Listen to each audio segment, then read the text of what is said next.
আসসালামু আলাইকুম, welcome back to my channel. আজ রান্না করব কুরবানির স্পেশাল গরুর মাংসের কালাবুনা। সামনে যেহেতু কুরবানি ঈদ, সবার ঘরে কম বেশি মাংস থাকবে, তাই চাইলে খুব সহজে যে কেউ এই কালাবুনাটা রান্না করতে পারবেন।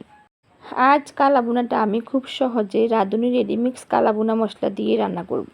কালাবোনা রান্নাটা সবাই অনেক ঝামেলার মনে করে, তাই রাঁধুনি রেডিমিক্স মশলা দিয়ে একেবারে ঝামেলাবিহীন সবার পছন্দের কালাবোনা কিভাবে রান্না করা যায় সেটাই আজকে শেয়ার করব। তো গরুর মাংসের কালাবোনা রান্না করার জন্য আমি এখানে 2 কেজি গরুর মাংস নিয়েছি, তবে আপনারা চাইলে খাসির মাংস নিতে পারেন।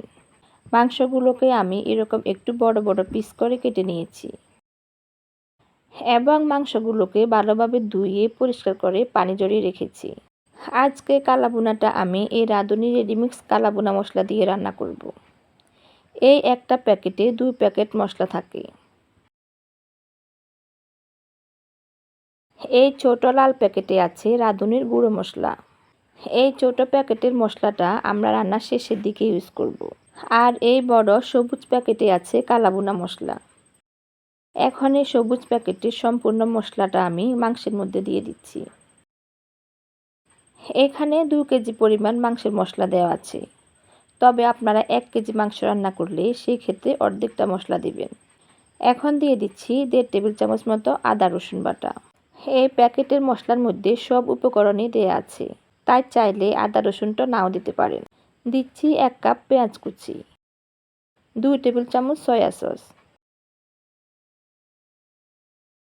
1/3 কাপ টমেটো সস, পরিমাণ মতো লবণ, আর দিব সরিষার তেল।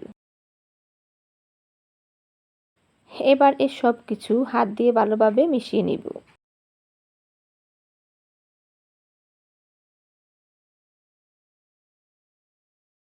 সব কিছু মেশানো হয়ে গেছে, এবার দিয়ে দিচ্ছি সামান্য পানি।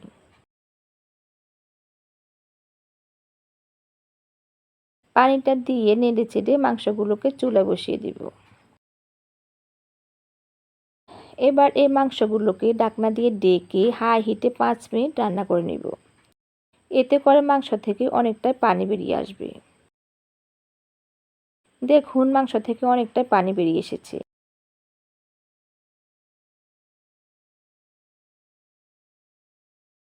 আমি আবারও ঢাকনা দিয়ে ঢেকে চুলার আঁচটা মিডিয়ামে রেখে মাংসের পানিটা শুকিয়ে যাওয়া পর্যন্ত রান্না করে নিব।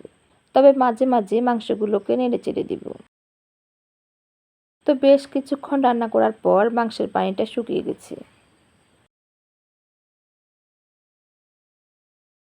মাংসগুলো ভালোভাবে কষানো হয়ে গেছে। এই পর্যায়ে আমি দিয়ে দিব আরও কিছুটা গরম পানি।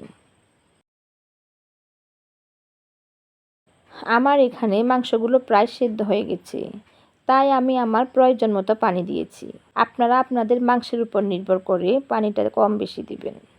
তবে কালাভুনা মাংসে কিন্তু ঝোল থাকে না, তাই পানিটা বুঝেই দিতে হবে। তো আমি আবারও ঢাকনা দিয়ে ঢেকে মাংসগুলোকে ভালোভাবে সেদ্ধ হয়ে পানিটা শুকিয়ে যাওয়া পর্যন্ত রান্না করে নিব। মাঝে মাঝে আমি মাংসগুলোকে নেড়ে চেড়ে দিব।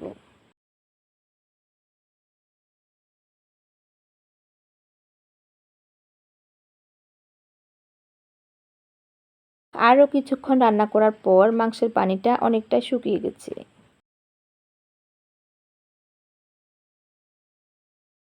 এই পর্যায়ে দিয়ে দিব ছোট প্যাকেটের যে রাঁধুনি গুঁড়ো মশলাটা ছিল সেটা।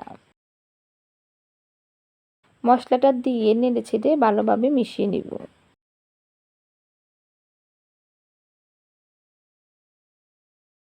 তো আমি আবারও ঢাকনা দিয়ে দিচ্ছি।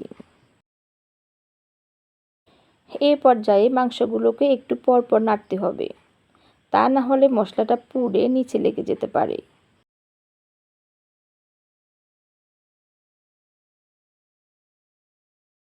আরও কিছুক্ষণ রান্না করার পর মাংসের পানিটা প্রায় শুকিয়ে গেছে। এখন আমি মাংসগুলোকে চুলা থেকে নামিয়ে রাখছি। এবার আমি চুলায় একটা প্যান বসিয়ে দিয়ে দিচ্ছি 1/3 কাপ মতো সরিষার তেল। তেলটা গরম হলে দিয়ে দিচ্ছি কিছু পেঁয়াজ কুচি, কিছুটা রসুন কুচি,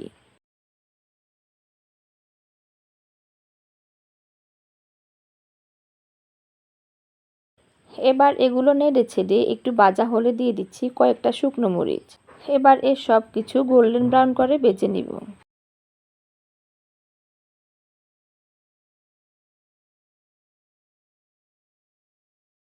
এগুলো হয়ে গেছে। এবার আমি এই বাগারটা মাংসের মধ্যে দিয়ে দিব। বাগারটা দিয়ে নেড়ে ছেড়ে মিশিয়ে নিব।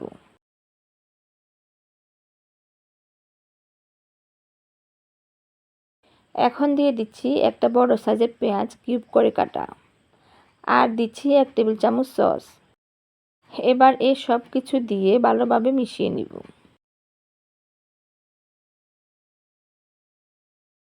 এবং মাংসগুলোকে নেড়ে ছেড়ে একেবারে বুনা বুনা করে নিব।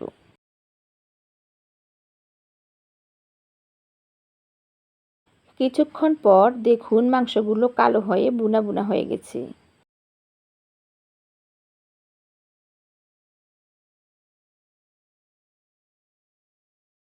এবার আমি চুলাটা বন্ধ করে দিব। তো রান্না হয়ে গেল সবার প্রিয় ভীষণ মজাদার গরুর মাংসের কালাভুনা। যারা একেবারে নতুন রাঁধুনি কিংবা ব্যাচেলর তারাও চাইলে খুব সহজেই রাঁধুনি রেডিমিক্স কালাভুনা মশলা দিয়ে এই কালাভুনাটা রান্না করতে পারেন। আসছে কুরবানি ঈদে চাইলে এই সহজ কালাভুনাটা আপনারা বাসায় ট্রাই করে দেখতে পারেন। তো আমার আজকের এই সহজ রেসিপিটি যদি আপনাদের ভালো লাগে তাহলে লাইক, কমেন্ট, শেয়ার করবেন।